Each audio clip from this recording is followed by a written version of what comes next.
Oh yes.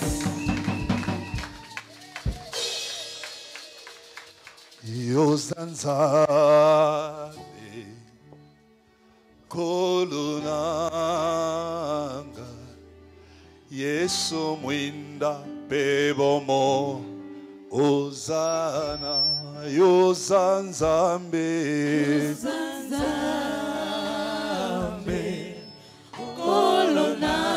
kolonanga Yesu mwina pebomo Ozana Ozanzambe Zambiranga kolonanga Yesu mwina pebomo Ozana Yozanzambe Zambiranga kolonanga Yesu mwina pebomo Ozana Oh, likolo eza liefandelo na yo Yahweh.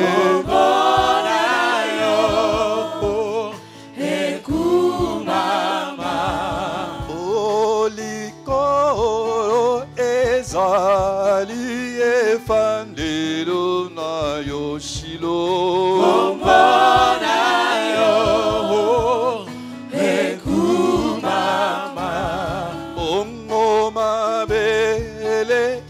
Ezali echeli makolo na yo Yahweh Oh nani akutana na yo azonga lolenge moko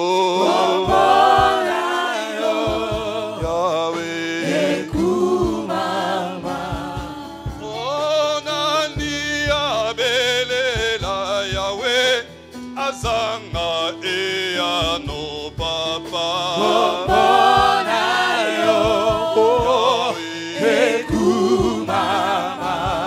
O yonde yo pesa ki Samuel na anapasha kobota Yesu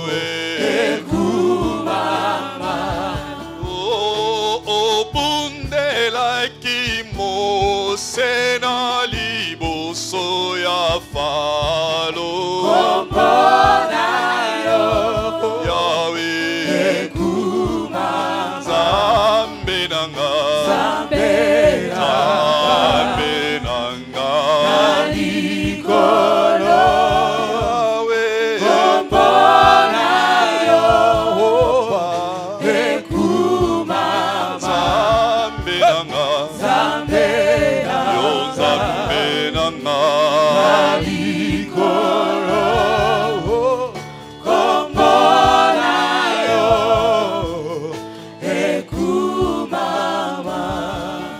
Nous voulons, Seigneur, nous abaisser encore devant toi et dans ta présence pour te dire les mots de nos cœurs, savoir que c'est toi notre Dieu, savoir que c'est toi notre Seigneur. Merci de nous disposer ce moment. Merci aussi de bénir ce moment. Merci pour moi et mon frère et ma soeur qui sommes là parce que nous savons que nous serons bénis de ta part. Que ta parole nous bénisse, qu'elle nous instruise, qu'elle nous affermisse, qu'elle nous guérisse, qu'elle nous fasse du bien pour notre lendemain meilleur en toi. Merci pour la sagesse à nous communiquer dans ta parole. Toi, les dieux de toute faveur. Au nom de Jésus. Amen. Amen. Nous acclamons pour la gloire du Seigneur. Ah, si tu pouvais acclamer pour la gloire de Jésus. Yes. Gloire au Seigneur. Yes, Jésus.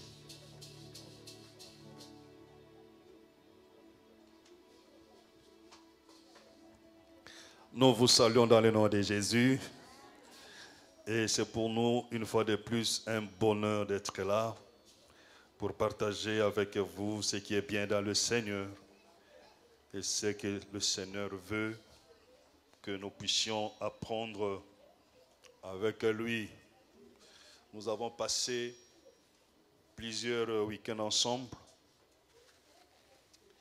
avec des bien-aimés, avec des frères, avec des sœurs, soit qui servent déjà Dieu dans l'église, ou soit qui aspirent à servir le Seigneur. Et aujourd'hui, je pense qu'ils sont très contents parce qu'ils savent qu'on ne va pas parler des devoirs. Donc du coup, je pense que tout le monde est très relax.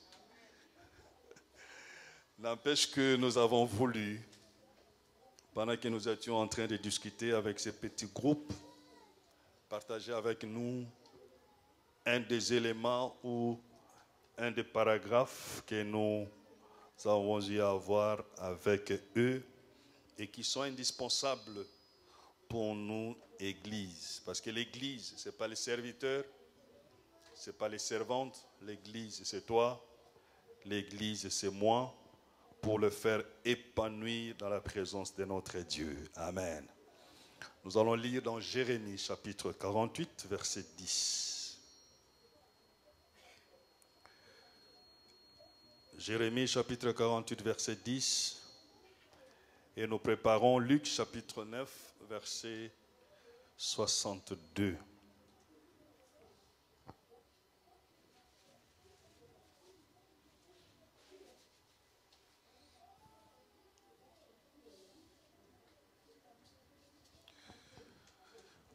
La Bible dit ainsi, si nous pouvons nous lever pour honorer la parole. Je suis dans Jérémie chapitre 48, verset 10. Maudit soit celui qui fait avec négligence l'œuvre de l'Éternel. Maudit soit celui qui éloigne son épée du carnage. Nous allons dans Luc chapitre 9, verset 62. Un passage qui dit presque la même chose avec celui que nous venons de lire.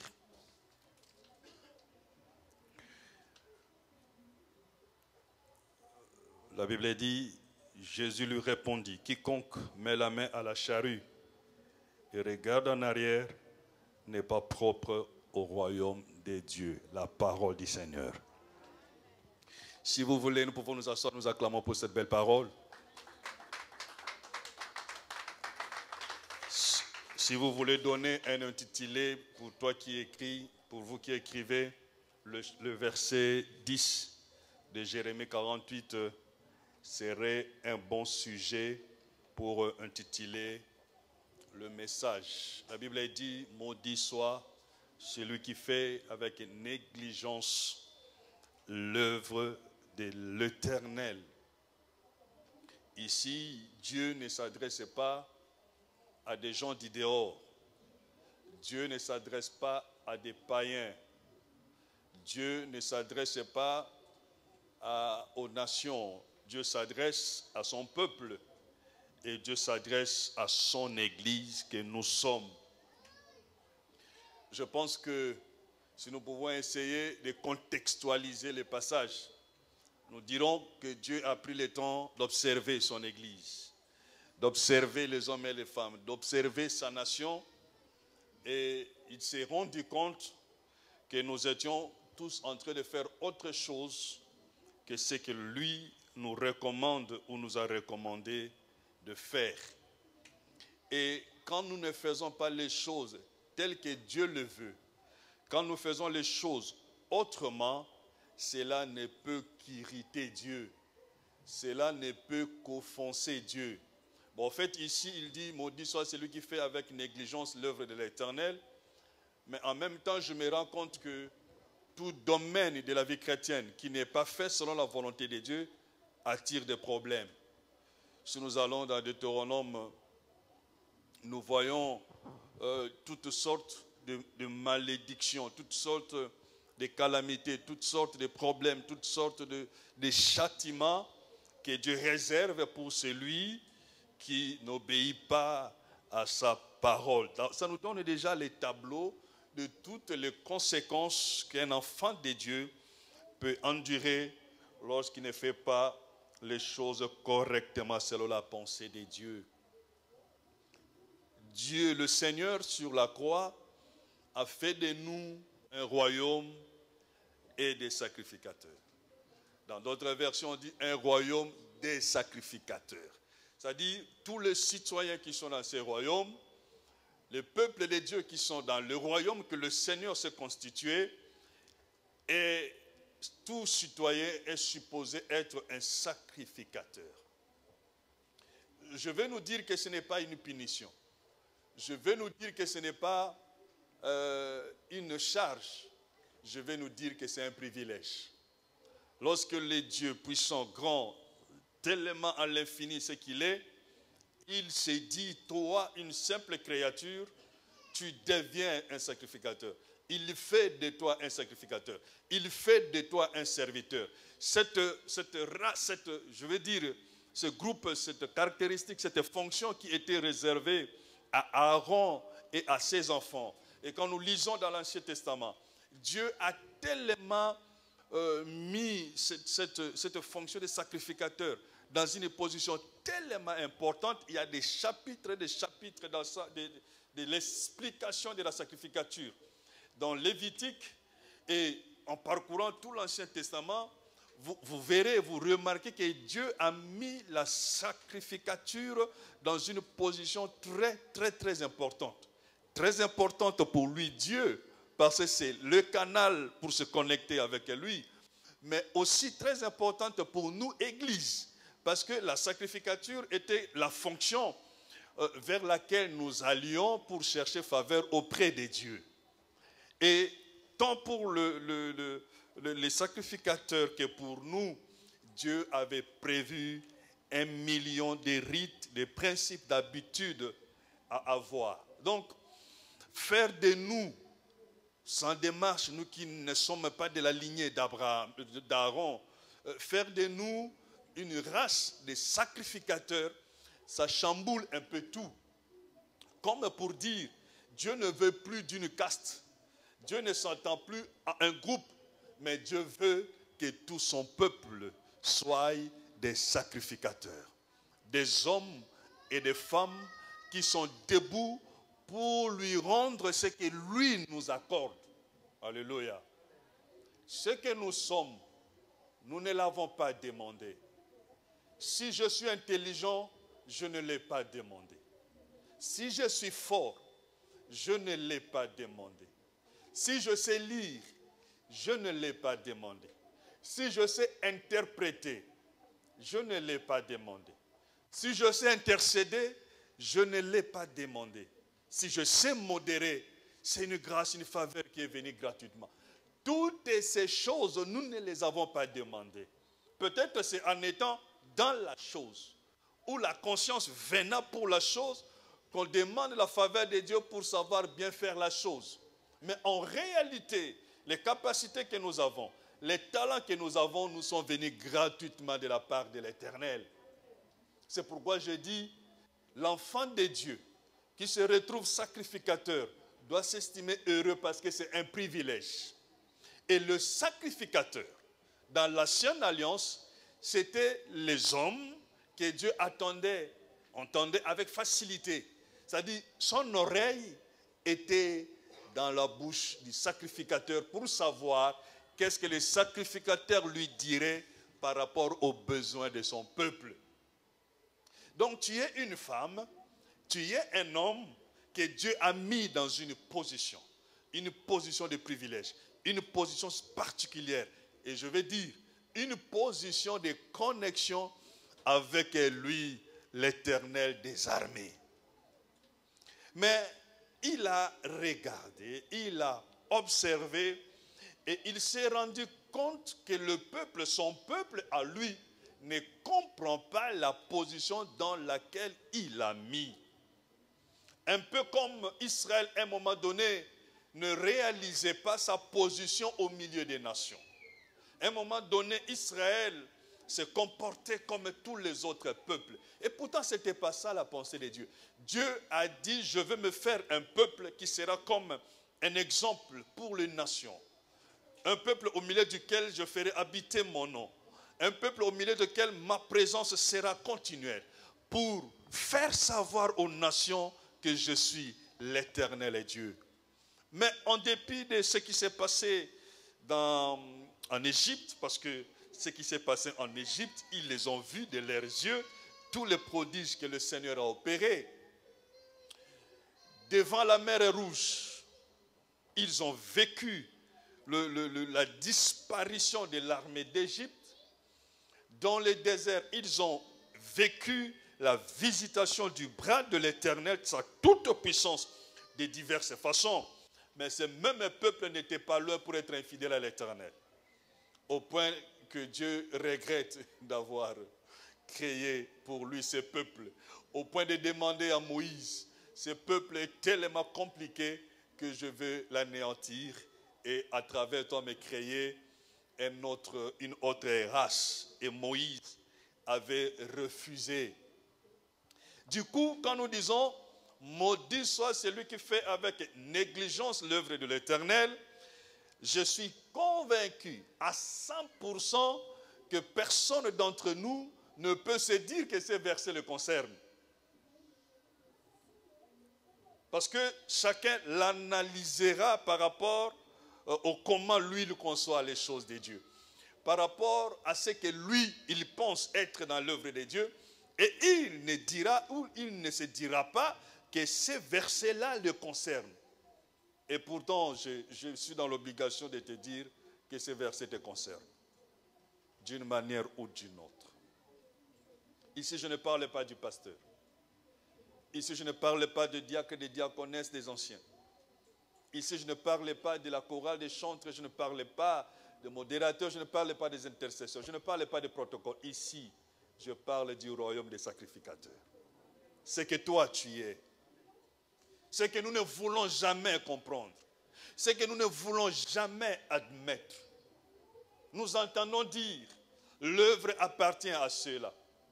Nous entendons dire, ce n'est pas mon problème. Quand nous le disons, c'est tout simplement parce que nous ne sommes pas dans le groupe de ceux que je viens de citer. Du coup, nous considérons que la chose ne nous concerne pas. Mais non, lorsque le Seigneur s'est offert sur la croix, ce n'est pas X frère ou X sœur que Dieu a fait de lui ou a fait d'elle un sacrificateur. C'est tout celui qui croit au nom de Jésus qui devient un sacrificateur. Et je crois avoir dit du haut de cette tribune que lorsqu'on parle d'un sacrificateur, il faut qu'il ait son bureau. Alléluia. On suppose que celui qui est appelé à telle tâche, à telle fonction, on sait aussi voir ses responsabilités. Donc je dis, si nous sommes tous des sacrificateurs, c'est que chacun d'entre nous doit avoir sa sacrificature. Chacun d'entre nous doit avoir son autel, là où il offre les offrandes à l'Éternel. Mais est-ce que nous pouvons le dire au jour d'aujourd'hui, que chacun peut dire qu'effectivement je sais que je suis sacrificateur et je sais aussi que j'offre mon offrande à l'Éternel. Si Dieu a fait de nous des sacrificateurs, c'est qu'il attend de chacun d'entre nous, en aussi grand nombre que nous pouvons être, que nous puissions faire monter vers lui ce que lui attend de nous. Lorsque Dieu a dit à Moïse, je suis descendu délivrer mon peuple, je suis descendu sortir mon peuple. Et lorsque Moïse parta dire à Pharaon, Moïse lui dit, laisse le peuple de Dieu aller le servir sur la montagne. Alléluia. Il n'était pas question d'un groupe d'hommes ou uniquement les hommes, comme c'était un peu le cas à l'époque, ou je ne sais quelle catégorie, non. Il était question de tout le peuple de Dieu qui était en Égypte. Et bien plus encore, il était question non seulement du peuple, mais de tous leurs biens, de partir avec pour adorer Dieu sur la montagne. Maudit soit celui qui fait avec négligence l'œuvre de l'Éternel. Maintenant, si je considère cet aspect de la malédiction, je suis en train de dire, je commence par moi-même, c'est que forcément ma vie, et je t'associe à moi, forcément ta vie ne doit pas être, sinon elle n'est pas encore ce qu'elle devrait être. Alléluia. Je dis alléluia. Je ne sais pas comment est-ce que le Seigneur me voit par rapport à l'œuvre à laquelle il m'a appelé. Donc, si quelque part il y a un brin de négligence dans ma vie, c'est qu'il y a des choses que je suis en train de rater dans la vie qui m'étaient destinées, mais que le Seigneur ne peut pas les libérer pour moi parce que je suis frappé par un châtiment. S'il y a quelque chose qui était réservé pour toi d'une manière ou d'une autre, et si le rendement n'est pas à la hauteur de ce que le Seigneur attend de toi, donc je suis en train de dire qu'il y a une vanne qui est fermée, il y a un robinet qui est fermé, il y a une circonstance que Dieu a mis en suspens tout simplement parce qu'il y a un châtiment. Il ne peut pas le libérer, il ne peut pas te le délivrer parce qu'il y a un souci, parce qu'il y a un problème. Et le problème c'est quoi? C'est que tu n'offres pas ton offrande comme il fallait l'offrir. Aussi pesant que nous pouvons comprendre l'œuvre de Dieu, aussi lourde qu'elle puisse paraître par moment, aussi compliquée qu'elle puisse être par moment, Dieu attend de chacun d'entre nous d'être en position et uniquement en position de le servir. Je nous ai dit ici, le Seigneur ne vient pas pour prendre des chrétiens. Le Seigneur ne revient pas pour prendre des croyants. Les musulmans, ils sont aussi des croyants. Les bouddhistes sont aussi des croyants. Les je ne sais quoi, tout ce que vous pouvez imaginer là, ce sont aussi des croyants. Ils croient à quelque chose. Et même les incroyants, ceux qui se disent athées, ce sont des croyants. Parce qu'ils croient à leurs convictions. Donc le non-croyant n'existe pas. Alors je dis, le Seigneur ne vient pas reprendre des croyants. Le Seigneur Jésus revient prendre des serviteurs et des servantes. L'identité du chrétien, ce n'est pas une identité extraordinaire. Tout le monde peut l'être. D'ailleurs, on est des millions sur la surface de la terre. Je ne sais pas si des milliards. On porte tous cette identité. Mais comme je l'ai dit, ce n'est pas ça qui effraie le Seigneur. Ce n'est pas ça qui épate le Seigneur. Ce qui touche au cœur de l'Éternel, c'est l'homme et la femme qui fait convenablement son travail au point de dire, je suis un serviteur inutile, je fais ce qu'il m'a été demandé de faire. Cet homme et cette femme que le Seigneur à son retour trouvera faisant ainsi. Cet homme et cette femme dans lesquels lorsque le Seigneur reviendra, il trouvera la foi. Est-ce que nous sommes dans cet état des choses?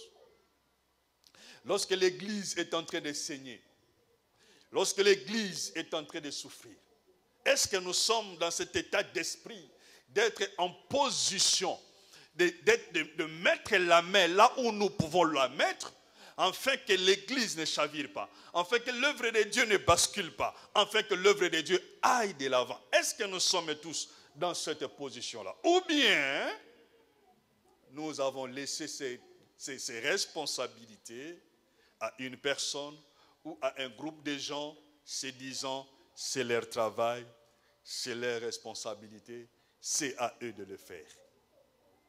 Ce que je remarque partout dans toutes les églises, en commençant par chez moi là-bas, lorsque vous êtes 20 dans l'église, vous avez 5 serviteurs ou 7 serviteurs. Lorsque vous êtes 50 dans l'église, vous avez 10 serviteurs, 15 serviteurs, 20 serviteurs. Et la question que nous devons nous poser, et les autres, ils font quoi? Un peu comme la question que le Seigneur s'était étonné de poser à ses disciples à la vue de ces Samaritains qui étaient revenus, le lépreux qui était guéri, l'un des 10, qui était revenu vers Jésus. Et le Seigneur se disait, oh, mais où sont partis les 9 autres? Ne sont-ils pas aussi guéris? Et c'est ça la question que nous devons nous poser. C'est ça la question que moi je me pose et je mérite que tu te la poses toi-même aussi. Les autres, ils font quoi dans l'église? Parce que la clé pour le ciel, elle est celui-là. Servir Dieu dans la fidélité, je ne vais pas y revenir dessus, mais quand on parle de la fidélité, on parle d'abord de l'intégrité de la sanctification. Et servir Dieu avec fidélité, c'est le servir de la façon dont lui, il attend. Comme pour paraphraser le Seigneur Jésus, pas ma volonté, mais que ta volonté soit faite dans ma vie. Qu'est-ce que nous sommes en train de faire? Comment est-ce que nous sommes en train de faire ces choses-là? Est-ce qu'aujourd'hui, si le Seigneur nous demandait un bilan, aurons-nous les yeux ouverts? Les yeux dans ses yeux, si entre guillemets nous pouvions voir ses yeux et dire Seigneur, je fais ma part. Qui et combien auront ce courage-là pour dire à Dieu, tu m'avais établi intercesseur, je fais ma part. Tu m'avais établi chantre et je fais ma part. Et je le fais à 100%. Tu m'avais établi ceci et cela, je fais ma part.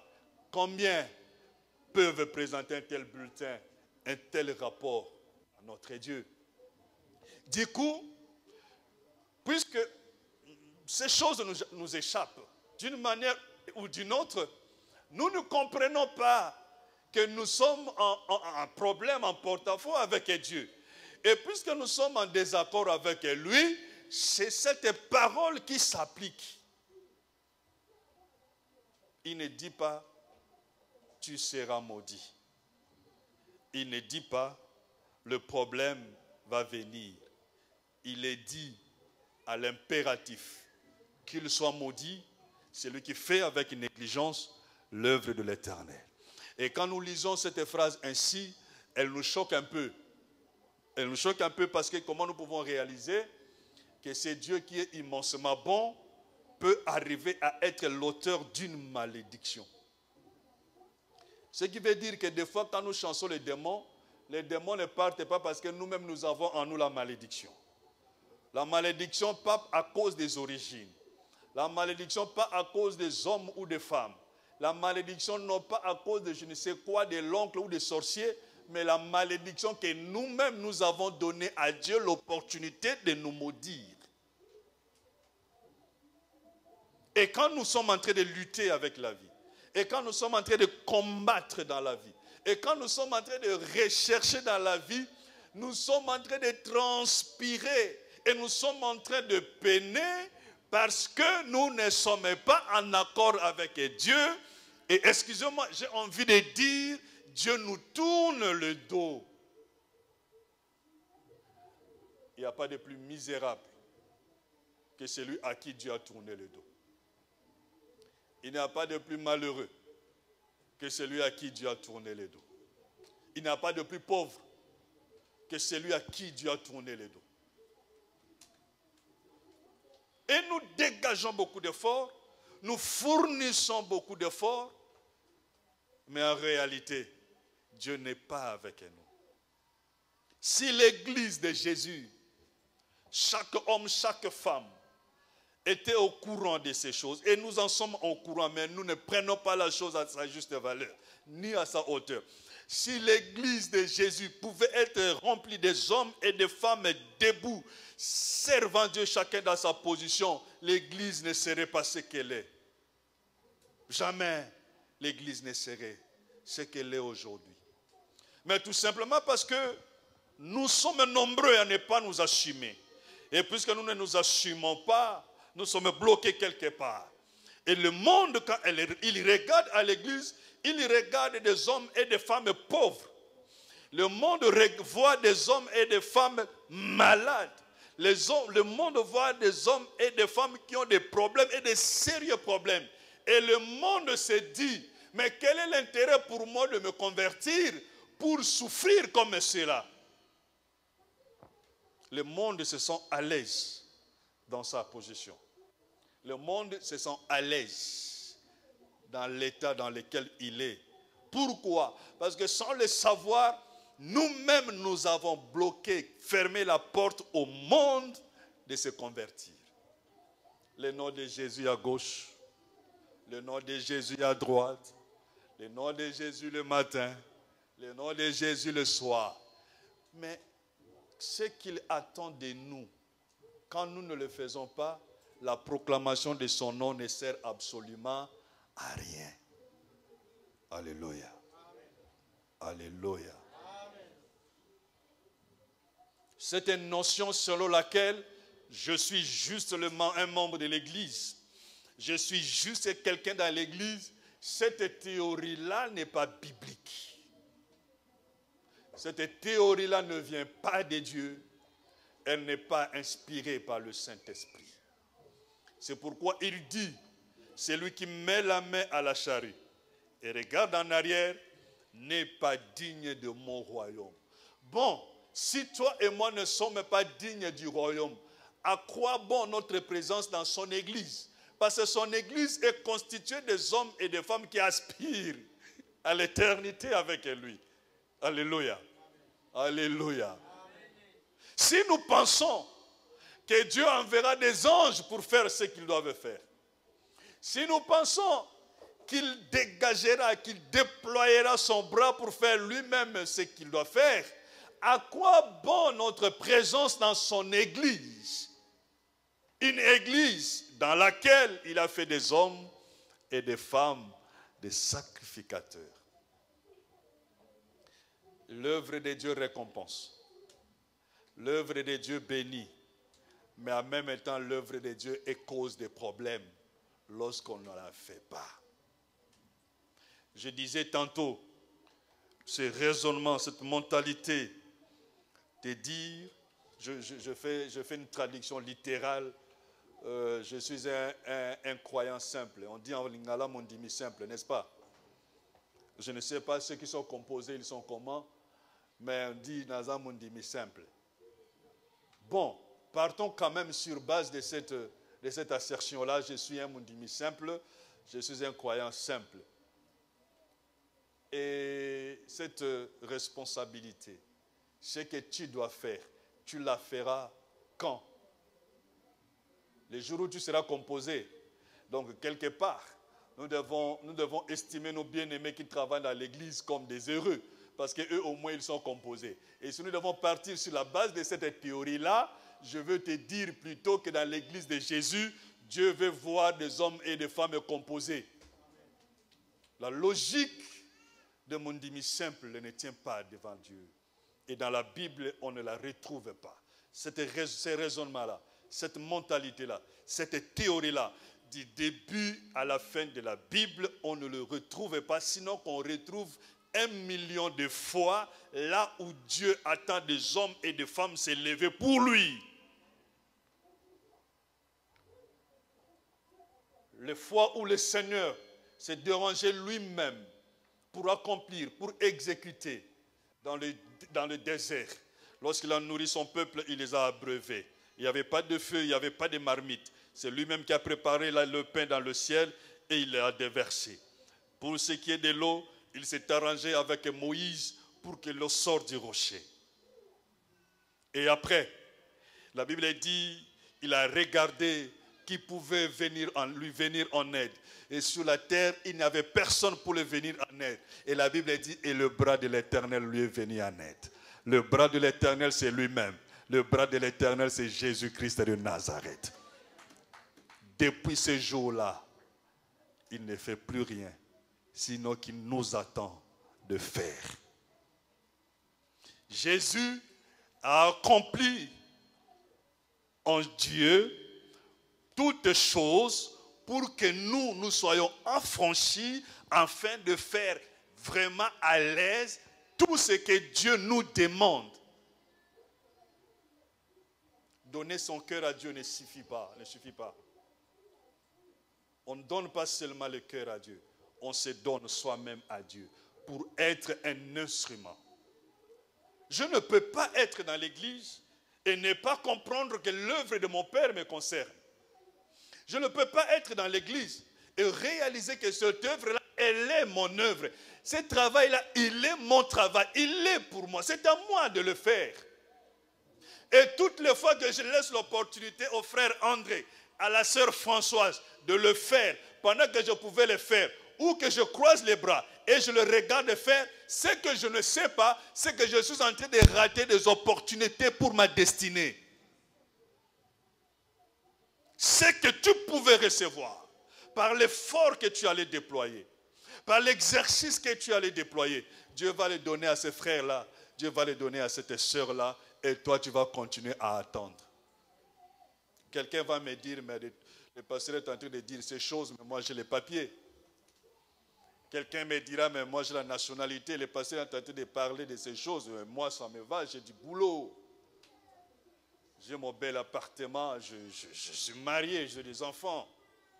Laisse-moi te dire, bien-aimé, tu as certainement, certes, toutes ces choses.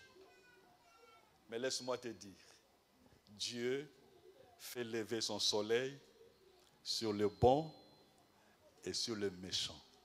Donc ne pense pas que parce que tu as ces choses-là, donc tu es béni. Dieu t'agrée. Non.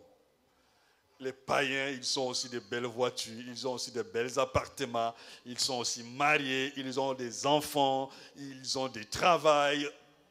Cette vie-là que tu veux te faire prévaloir, que tu l'as. Donc, ces choses ne te concernent pas. Laisse-moi te dire, les païens aussi ont ces choses-là. La problématique ici, c'est d'être dans la volonté de Dieu. C'est ça la différence entre toi et les païens. La problématique, c'est que lorsque le Seigneur fait lever son soleil, laisse que pour toi ce soleil-là soit une bénédiction.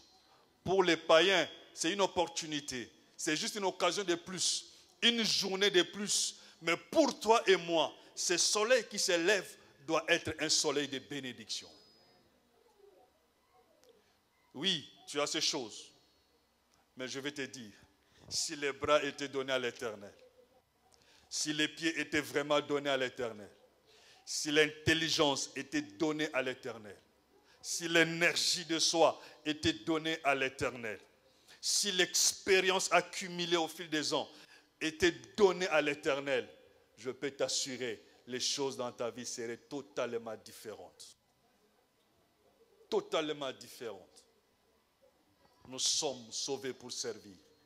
Servir ce maître qui nous s'est donné pour nous, mais tellement gratuitement que nous n'avons même pas de discussion à faire, si ce n'est de lui retourner ce qu'il attend de nous.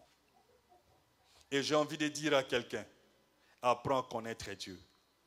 Parce que plus tu connaîtras Dieu, plus tu sauras qu'il attend de toi quelque chose. Ces simples versets si courts, mais si clairs dans un français clair. Maudit soit celui qui fait avec négligence l'œuvre de l'Éternel. Je parie que nous l'avons lu, et nous l'avons lu plusieurs fois. Je parie que nous en avons entendu parler, pas seulement une seule fois. Est-ce que ça nous a déjà fait quelque chose? Est-ce que ça nous a embêtés? Est-ce que ça nous a effrayés? Parce que c'est effrayant. Le mercredi ou le vendredi, je ne sais pas quand nous sommes en prière ici, nous chassons les démons. Vrai ou faux? Oh, vrai ou faux? Nous refusons les malédictions, vrai ou faux? Nous refusons les malédictions parce qu'elles sont mauvaises. Nous refusons les malédictions parce qu'elles nous détruisent. Nous refusons les malédictions parce qu'elles nous limitent. Nous refusons les malédictions parce qu'elles nous empêchent d'avoir les choses que nous voulons. Or, sans les savoir, pendant que nous refusons les malédictions à gauche, il y en a de tout un paquet à droite. Et ça vient de Dieu lui-même. Dis-moi, la malédiction qui vient de Dieu, on la chasse comment? Quelqu'un sait comment on chasse la malédiction qui vient de Dieu? D'ailleurs, la Bible dit mieux vaut avoir des problèmes avec quelqu'un que d'avoir des problèmes avec Dieu. Avec quelqu'un, tu trouveras un plaidoyer. Avec Dieu qui viendra plaider ta cause. Qui sait comment on chasse la malédiction qui vient de Dieu? Moi, je ne sais pas. Le pasteur que je suis. Mais pourquoi alors nous voulons nous laisser là, dans cette sorte de vie, dans cette sorte de situation, et continuons à espérer que les choses seront différentes demain? Non. Si nous sommes là, nous sommes ici pour attendre ces jours-là, le son de la trompette. Mais quel son de la trompette tu voudras entendre? Le son avec un dièse qui vient de l'ennemi ou le son correct qui vient de Shiloh? Quel son tu voudras entendre? Pendant que tu ne fais rien, tu es là. Non, tu sais, en Europe, il y a ceci. Les autres qui servent Dieu là, ils sont où? Ils sont au Maroc? Ils sont au Sénégal? Nous sommes tous ici en Europe. Oh, vous savez, avec les enfants, quand j'en avais un, c'était différent, mais depuis que j'en ai deux, c'est devenu compliqué. Qui t'a dit que toi, tu es le premier à avoir 2 enfants? Vous savez, je n'arrivais pas à ces choses-là, je n'arrive pas à me mettre devant les gens. Qui t'ont dit qu'il y a une classe pour savoir se mettre devant les gens? À part la volonté et l'obéissance à les faire. Toutes les raisons que nous pouvons donner, ça ne tiendra jamais devant le Seigneur. Je ne sais pas si je dis ça ici, mais vous savez, dans le ciel, c'est comme si le Seigneur ne s'embêtera pas pour ouvrir la parole, ouvrir la Bible, s'il y aurait une Bible là-bas, pour juger les gens avec la parole. De toutes les façons, il est lui-même la parole, donc il n'aura pas besoin de la Bible. Mais il ne s'embêtera pas pour dire, mais dans tel chapitre, dans tel verset, il est dit ceci. Dieu ne va même pas s'embêter pour ça. Vous savez comment il va procéder? Il va juste prendre le frère André. Pendant que toi tu diras, ce jeudi-là, mon Dieu, il avait tellement neigé que je m'étais mis dans l'impossibilité d'aller te servir. Et Dieu va appeler le frère André. André! Et puis André s'approche. Et puis il dit, tu vois, André, ces jours-là, il était aussi à Paris. C'était aussi un jeudi. La neige était aussi tombée. Mais lui, il s'était retrouvé là où je l'attendais. Donc toi aussi, tu pouvais y être. Quand tu diras, j'ai beaucoup de charges, je ne savais pas manager 3 enfants, c'est compliqué en Europe, je vais au travail, mon mari aussi travaille, c'est compliqué. Il va appeler Ambrosine. Il n'y a pas une Ambrosine, il y a Ambrosine ici. Hein? Il va appeler Ambrosine. La sœur Ambrosine avance. Dieu te montre. Tu vois cette sœur? Lui n'a pas 3 enfants, il en a 5. Il travaille aussi, il est aussi marié et son mari travaille aussi. Mais pour mon œuvre, il était toujours là. Vous savez, ne nous laissons pas demain être dans la confusion en croyant battre la poitrine pour l'élection pendant que nous ne sommes pas sur la liste. Et ne pas être sur la liste, c'est tellement facile. Tellement facile de ne pas se retrouver sur la liste. Tellement facile. Que fais-tu de ton intelligence? Que fais-tu de tes capacités? Que fais-tu des dons que tu as? Que fais-tu du potentiel que tu as? Que fais-tu des talents que Dieu t'a donnés? Que fais-tu de ton existence? Sinon, passer le temps devant la télé, on appelle ça comment? Les novellas, hein? Vous savez, malheureusement, avec les trucs de replay, vous connaissez les replays, hein? Donc là où on peut revoir ce qui était déjà passé. Quand on s'assoit devant les replays, vous pouvez consommer 12 épisodes dans la journée sans vous rendre compte que le temps est passé. Et ainsi, par l'enthousiasme, la chose qui te marque là, tu regardes, il est 16 heures. On commence à l'église à 18 heures. Pendant que tu n'as pas encore terminé tous les épisodes, tu te dis, bon, aujourd'hui je n'irai pas, j'irai la fois prochaine.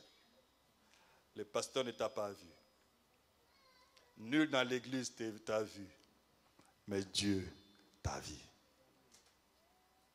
Et ça, ce sont des choses qui irritent l'Éternel au plus haut point. Pourquoi? Parce qu'en réalité, tu l'as comparé à un épisode de novelas. Tu l'as ramené à ce niveau-là, de l'épisode d'une série. Mais la série en soi, tu l'aimes tellement. Si ton cœur est donné à la série, tu n'aimeras jamais Dieu. Parce que Dieu, il veut qu'on l'aime avec tout notre cœur. C'est-à-dire même l'amour que tu donnes à ton mari, Dieu veut que tu le récupères. C'est choquant, hein? Alléluia. Même l'amour que tu donnes à ta femme, Dieu veut que tu le récupères. Que tu prennes cet amour-là et que tu lui donnes. C'est lui qui t'apprendra maintenant à aimer ta femme, à aimer ton mari, à aimer tes enfants et à vivre ta vie. Mais que le cœur de A à Z lui soit d'abord donné. Le cœur qui est donné à Dieu ne se prive pas de le servir. Le cœur qui est donné à Dieu ne s'interdit pas de servir ces dieux. Si les bien-aimés qui font ces choses, qu'ils essayent de faire ces choses, ils y arrivent et ils ne tombent pas, ils ne meurent pas, aucune calamité ne leur arrive. Toi aussi, si tu te lèves pour le faire, il n'y aura pas de calamité qui t'arrivera. C'est aussi simple que ça. C'est aussi simple que ça. Ce sont des frères comme moi, ce sont des sœurs comme moi. Ils se débrouillent avec ce qu'ils ont comme capacité. Ils se débrouillent avec ce qu'ils ont comme talent. S'ils arrivent à le faire, moi aussi je peux le faire. S'ils arrivent à le faire, moi aussi je peux suivre le pas et je veux le faire. Bien-aimé, tu me diras, mais il y a déjà assez de serviteurs dans l'église. Moi je te répondrai, il n'y en a pas assez. Pourquoi il n'y en a pas assez? Parce que Dieu lui-même sait qu'il n'y en a pas assez. S'il savait qu'il y avait assez de serviteurs, il ne nous obligerait pas tous à être ses serviteurs. Non. Dieu sait qu'il n'a pas assez. C'est pourquoi il insiste sur ces choses. Oh, quelle beauté dans une église. Malheureusement, ça n'existe pas encore. De trouver le 100% des membres de l'église en train de servir Dieu. Chacun la main dans la charrue, refusant de regarder en arrière, se sacrifiant, se donnant, se dérangeant, se disposant, tout ce qu'il faut pour l'œuvre de Dieu. Quelle beauté cette église-là. Quelle beauté. Le Seigneur dit dans Luc chapitre 14, pour que nous parachutions par là, nous atterrissons par là. Verset 26. Luc chapitre 14, verset 26, la Bible dit, si quelqu'un vient à moi sans me préférer à son père, à sa mère, à sa femme, à ses enfants, à ses frères et à ses sœurs, et même à sa propre vie, il ne peut être mon disciple. Verset 27. Et quiconque ne porte pas sa croix et ne me suit ne peut être mon disciple. Alléluia. Merci, nous pouvons nous asseoir. Mais si nous nous posons à chacun la question, tout le monde dira qu'il est disciple de Jésus. Tout le monde dira qu'il est croyant de Jésus. Mais ici, le Seigneur refuse. Il dit non. Pour être mon disciple, il faut commencer par, dans votre version, il est parlé de haïr. Mais il faut commencer par me préférer, me mettre en première position sur ta femme, sur tes enfants, sur tes parents, sur tes frères et sœurs. Je veux, moi, Dieu, être en première position. Et ça, c'est malheureusement la raison principale pour laquelle nous n'avons pas nos mains sur la charrue. C'est-à-dire la raison pour laquelle nous ne servons pas le Seigneur. Nous avons nos raisonnements, nous avons nos philosophies. Et quand nous prions, nous disons à Dieu, Seigneur, je t'aime. Quand nous chantons, nous disons, Seigneur, je me donne à toi. Mais en réalité, nos cœurs sont tellement divisés en plusieurs compartiments que chaque compartiment a sa motivation. Celui-ci est donné à la femme, celui-là est donné aux enfants, un autre compartiment au travail, un autre compartiment à la télé, un autre compartiment à toute forme de jouissance, et ainsi de suite.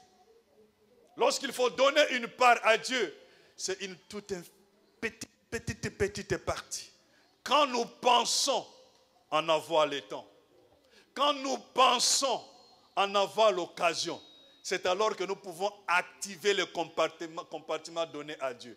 Sinon, ce sont nos préférences. Mais voyez la dureté de cette parole.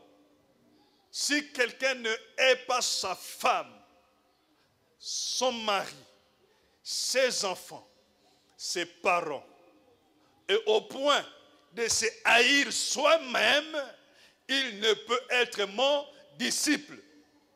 Quand on nous va dans la cité, on dénombre peut-être 1 milliard de chrétiens.